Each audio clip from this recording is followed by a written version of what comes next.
దాంపత్యం బాగుండాలంటే ఎప్పుడూ కామాన్ని తగ్గించాలి, ప్రేమని పెంచాలి.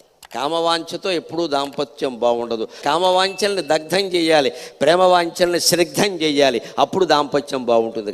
దగ్ధం అంటే దహించడం, స్నిగ్ధం అంటే నెయ్యి నూనె రాసి దాన్ని వృద్ధి చేయడం. ప్రేమని స్నిగ్ధం చేయాలి, కామాన్ని దగ్ధం చేయాలి. కామం మీద ఆధారపడి దాంపత్యాలు సాగకూడదు, సాగవు. కాముణ్ణి దగ్ధం చేసి కామాన్ని జయించి ప్రేమతో పెళ్లి చేసుకున్నాడండి. అందుకని పార్వతీ పరమేశ్వరుడు కృతయుగం నుంచి కలియుగం వరకు, సృష్టి ప్రారంభం నుంచి ఈ రోజు వరకు ఆనందంగా ఉండగలిగారు.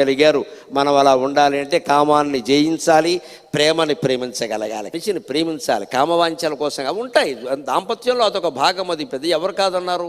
భార్య మీద ప్రేమతో, భర్త మీద ప్రేమతోనే వాళ్ళు దాంపత్యం సాగిస్తే దాని సంతాన యజ్ఞం అన్నారు. దాన్ని తప్పని ఎవరు అనలేదు. మన హిందూ ధర్మంలో కామవాంఛని అరిషడ్ వర్గాల్లో చేర్చారు, పురుషార్థాల్లో చేర్చారు. ఎందుకంటే మంచిదైతే మంచిది, చెడ్డదైతే చెడ్డది, రెండిట్లో